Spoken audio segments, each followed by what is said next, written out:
Hey, this is the boat archer again. 2023-25 North River Seahawk. Beautiful boat, 6 people. Trim tabs, you can go all up.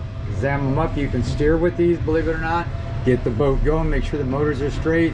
You can hit to the right, takes you left, left takes you to the right. And to turn this on, you just have to hit the power up. And ding, and that'll turn on. And when it beeps, that's loading up your GPS. So just hit clear, there's your latitude and longitude, there's your channel right there. Weather, you just hit this. West of Crescent City. And then you hit that and turn you back. Dial it into what you want to hear. I go at 21, squelch. If it's doing that, just turn that up. You push in on that, then you hit clear. That gets you off. And then if you want to scan, you just hit that and hit all, and it scans. I like the lights. Put this baby back. Okay, now what I can do, this is a neutral, shut that baby off. You can come back here. This is down, lower it down. Yeah, it's rough out there today. I can see it breaking off the south over there on the land. You don't see it on the cribs, but you got a few little swells here. They're picking up, tide's changing, so it could be getting a little rough out in the ocean. Now this is EFI on the kicker motor, so just trim it down. There's a key, just turn the key, turn it. You got your indicators for water and oil back there. They're red dots, they went out, that's good. Check for water flow, that's good. Okay, back there is your freshwater flush. If you see the water coming out this side of it, you'll see that black. Okay, say you were running and all of a sudden you come back and you see water dripping out of that. Oh, they didn't connect that back onto that stop. No worries, it didn't do any damage. And don't over tighten that either, by the way. So you get this in gear. If you push in on this, see how that handle dropped? Like that, that's neutral.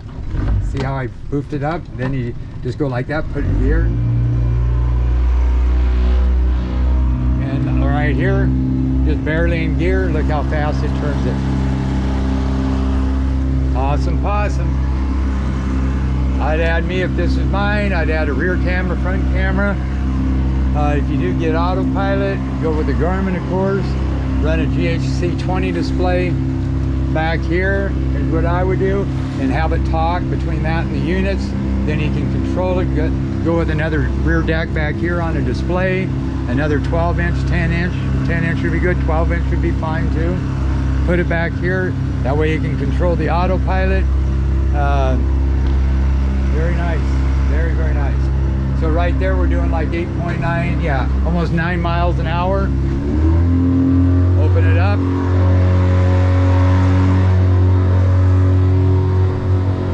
There's all the birds, you can see it on the radar. They're taking off. There's one dead ahead to the right, 2 o'clock. There he is, laying in the water. You can't see him, but I can. That's 11 miles an hour. So this is good if you had good conditions out in the ocean for tuna. That's the importance of the T25. The T99 probably wouldn't do it. So the T25 will do it. Plus you got that main motor that has that cruise control VTS. Okay, and that ski pylon, that's an option, but if you get it, you can cut down the pole that goes down, cut it down, make it what's comfortable for you, attach a fish fillet table to it, you can have it done, or have a bar out for tuna for hand lines. Okay, so you put that baby back there, and of course you can drive it up front. With that, you can just steer it front and back.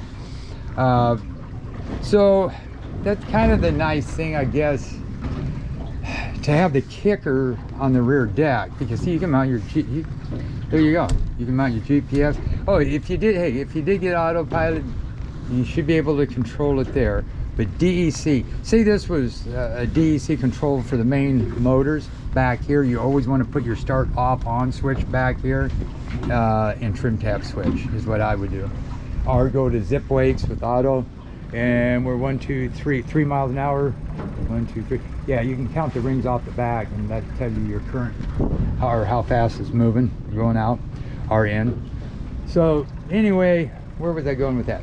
Okay, but the problem on electric steer, that's where it's kind of back and forth. You know, electric's nice, steers like one finger, doot, doot, doot, doot, doot.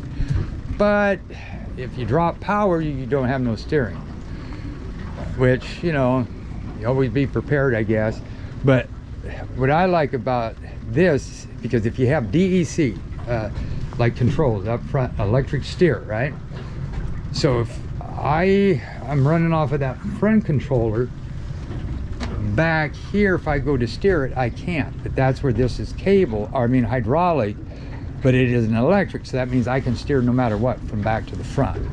So that's something to think about, you know, when you're gonna put a boat together. Okay, so then all you do is here, you shut her off, trim it up, just make sure they're quiet sometimes. So you just gotta make sure you shut it off, listen. There's nothing worse than coming in off the ocean, the thing's been running. Yeah, you got a little bit of stuff going on out there. I should spin out there real quick. I gotta burn up some gas, because this is going to the boat show in Medford. So this weekend, which is the 25th, I believe, 26th, I won't be there. I did my boat show days, but it will be there. And I'm gonna take out a 24 after this, partial hardtop, I believe.